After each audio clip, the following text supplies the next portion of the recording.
Hey guys, welcome back to my channel. So I have to say, like, I didn't plan to make the update video because like people keep asking me like how I'm doing, like worry about like am I too sad about this situation and everything. Like, okay, I'm not too sad about it because we only met 4 times. So it was a great 4 times that I feel like I was pick butchering a little bit, but I'll explain to that later.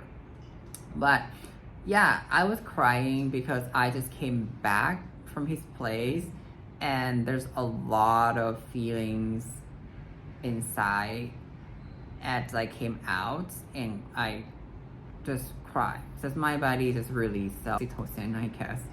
But yeah, and then I knew that like what's the point in me being sad over someone that gives zero shit about me. Like he doesn't give a shit about me, so I shouldn't be sad about anything because like I said, if someone doesn't care about you, doesn't actually care about your well-being or your mental health, I guess like yeah, you have to take care of yourself. And he's like, if he's not caring, then why you should care?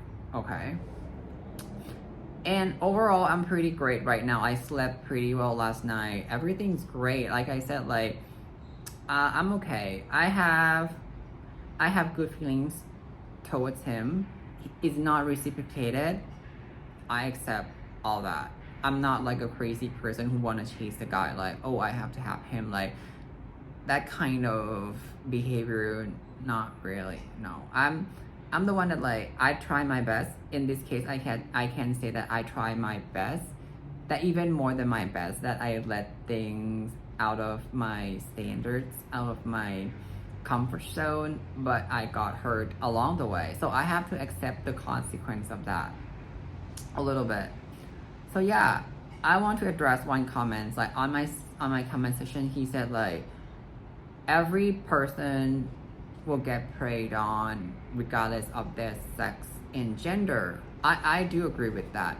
But I want to expand on my points of why do I feel like I was being used in this situation as a transgender. Like when you're transgender, right? People care about your look, your status as transgender, either you pre-op, post-op, your genitalia, and your sexual preference, so your top or bottom, right? So when someone's like come into your life and want to explore the options of like, oh, how your tubes work, or like what is your like top or bottom, would you like do top sometimes and stuff like that. Like when you hear something like that, it's made you feel like, okay, the meanings how he insinuating it's like he wanted to try all of that, right? So basically it's sort of like you are a sexual experiment. And I understand that like anyone can get fetishized. Black, white, Asians, fat, skinny, trans, anything can get fetishized. And we all have to take care of our heart. And I agree that what he said, like, yes, like you should try to not see it as a transgender thing. I understand that. But in this case, like if you don't know what I'm talking about, please watch my like dating in Vancouver experience. It's just like in the experience I can feel that it was a sexual experiment a little bit. And I can sense that like and he said to me like he's only more attracted to my looks, physical body. He said he was more into my physical part. So physical parts means like my face, my bodies, and everything, right? So the fact that someone told you like he more into your physically, it's like, yeah, it means like you are a toy. Like you are an experience. You are an experiment. Yeah, that's why I related to being transgender a little bit. But I understand like people go through a lot of dating, like that sometimes. And I hope like if you're watching this, like whoever you are, I am with you. Like I'm not in my journey of completing that, like, oh, I find someone that actually loves me, or I find someone that actually like accept me for who I am and don't use me for his sexual gain. Like I'm not there yet. I hope that one day I will share a good and happy, bright story that, oh, I found a person that actually accept me as transgender and accept me and wants to be with me. Like I hope that one day that story will pop up on this channel. But yeah, at the moment it's not. But it's fine. It's life. Things goes on. It's just like this one doesn't work, then move on to the next one, right? I'm not like super sad about any of this. Like I said, I try my best. Like I did give it a try. So I have no regrets at all. The only thing I hope would happen is like learn from this story is like when you know that you're being used, you need to realize of what you want.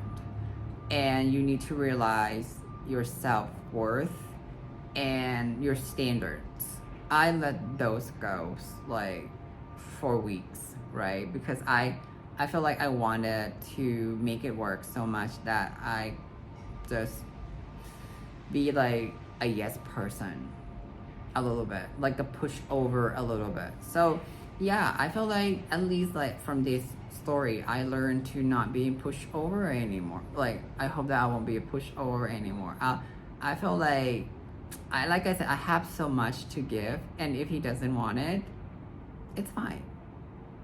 I feel like, yeah, like why stuck up on one guy who doesn't want you? Like at the moment he probably like working and like doesn't care about how I'm doing, like did I go home safely, how I'm feeling, like none of that, right? So if he didn't actually care about like did I go home safely, like how do I feel, or like a human being, right? Not just as a someone who is intimate or someone who like has a feeling for each other, like as a person, as a human being, like you probably would want to know how other people went home safely after that kind of a lot of emotion heightened, a lot of like stuff happens.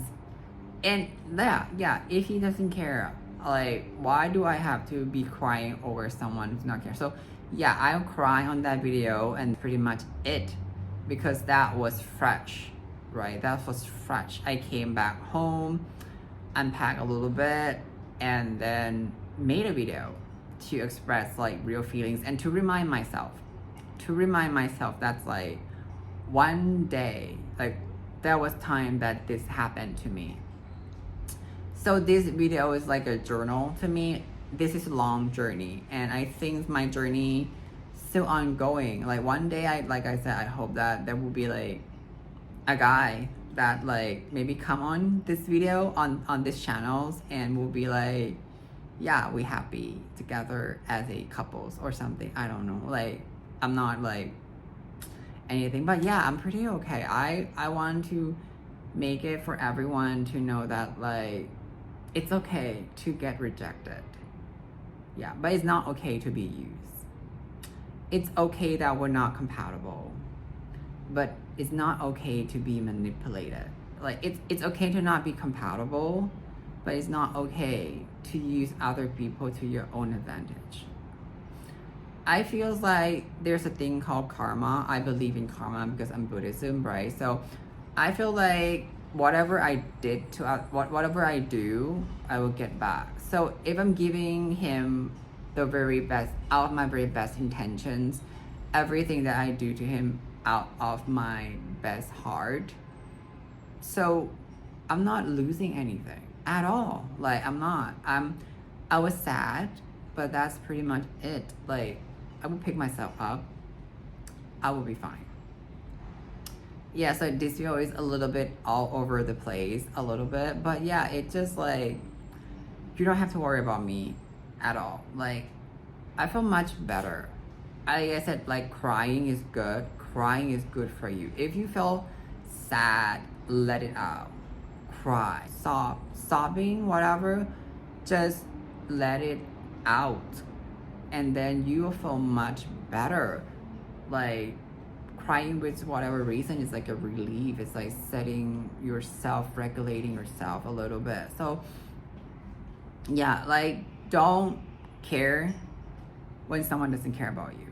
Like, when someone doesn't give a shit about you, don't. Because if someone actually care about you, then none of that would have happened. None of those experiences that I have wouldn't have happened. I would got a much better treatment. I think on this, at least, it's a brighter and shinier video that I'm giving you the energies of happiness that I'm having right now, right? Yeah, so anyway, if you have any topics or any reasons, I pretty much go on live on TikTok a lot more. So we can have a faster instant chats on TikTok if you want. I do live, but I'm not sure, like, I can't promise time or whatever because of time zones. It's a little strange for me, but yes, don't forget to like and subscribe to my channel, and thank you for watching. Bye.